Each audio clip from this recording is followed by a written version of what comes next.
Hello mga kadods! Welcome and welcome back to my channel! Charis! It's me Ja again, and for today's video ay sasamahan nyo na naman ako sa aking ganap dito sa bahay. As usual mga kadods ay pagkagising ko talaga sa umaga ay ito talaga yung una kong gagawin. Maghuhugas nga ako ng mga pinggan dito mga kadods at si Konoto naman ay naglilinis dun sa may sala. Miraculous pa lang ngayon mga kadods kaya wala dito sila madamdamin at si Printita. Umalis nga sila kahapon pa lang. Pagkatapos kong naghuhugas ng mga pinggan mga kadods ay ito naman yung inaasikaso ko dahil nga nagrambula na silang lahat dito. Hindi ko nga alam mga kadods kung saan ako magsisimula dahil nga ay talaga namang for the kalayat talaga dito. Halo-halo na nga yung mga pinaglalagay ko dito mga kadod. Nandito yung mga bigas namin, nandito yung mga Tupperware namin, basta halo-halo na. Magkaganito talaga ang resulta kapag ako nga ay nagmamadali sa aking mga ginagawa at gusto ko ng Tupperware at talaga namang pinaghihila ko lang.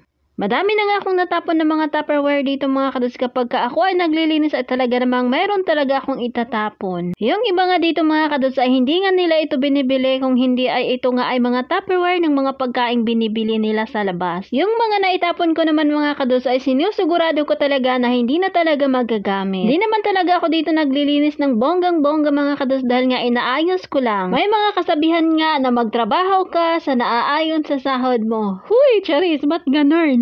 Kaya ayan, for the arrange muna ako ngayon dahil wala pang sahod. So ayun mga kadods, medyo lumiwanag na nga dito no. Medyo ano na nga, pero madami talagang naglipad-lipad dito no, kaya kailangan ko itong isprayhan.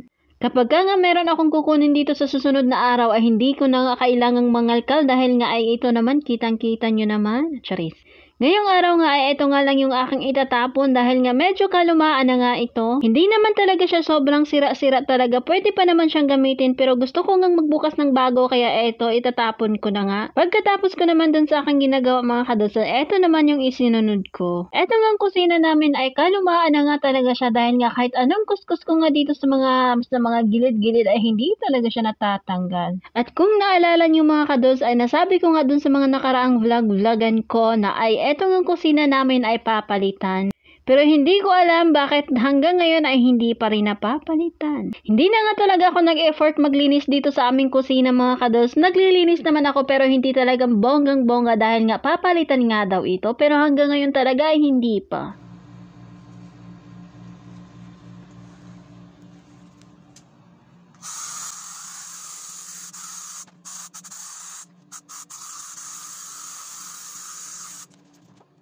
Inisprehan ko na nga dito mga kados dahil nga napakadami talagang nagsiliparan. Iwan ko ba kung ano ito? Kapag kukuha naman ako dito ng mga gamit mga kados ay huhugasan ko nga dahil nga ako ay nag-spray. Pagkatapos ko nga nag-spray mga kados ay eto naghugas muna ako ng kamay bago ako kumuha ng mga prutas para kay Babahot.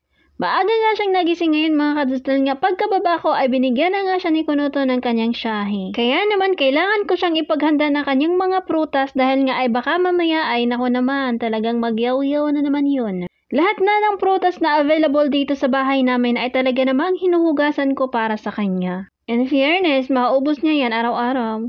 Huy, Charis. Hindi naman kasi talaga ako araw-araw naghuhugas ng mga prutas niya dahil nga si Konoto yung mga nakatuka para sa kanya. Pero dahil mabait ang person for today's video, kaya ako na lang ang gagawa. Charis.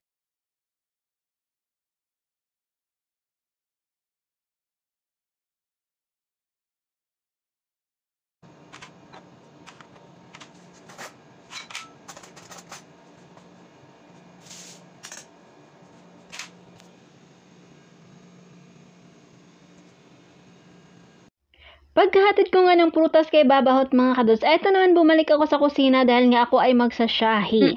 Wala munang kape for today's video dahil nga ay walang kape, hindi ako binilhan ni Babahot kaya eto magsashahi ang person.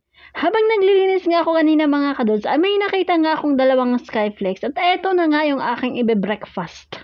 Breakfast. Ang gahi. Binusisi ko nga mga kados dahil nga hindi ko makita yung expiration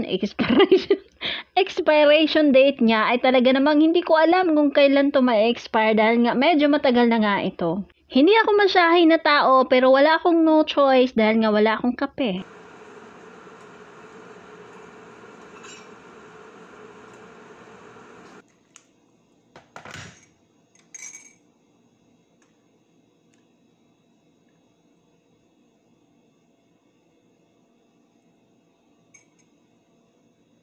Habang nagsasyahe nga ako mga kados ay may narinig nga akong lagaslas ng tubig galing dun sa kabilang bathroom. Kaya ito, ginawan ko na ng kanyang Arabic coffee. Bago pala umalis si Babahot kanina mga kados, ay eto nga, nagbilin nga siya sa akin na kung anong gusto niyang ulam. Kaya eto naman ay sumaybit din ang person. Naglabas din ako ng sarili kong isda. Bago ko nga lutuin yung para sa akin mga kados, ay eto, lutuin ko muna itong para kay Babahot.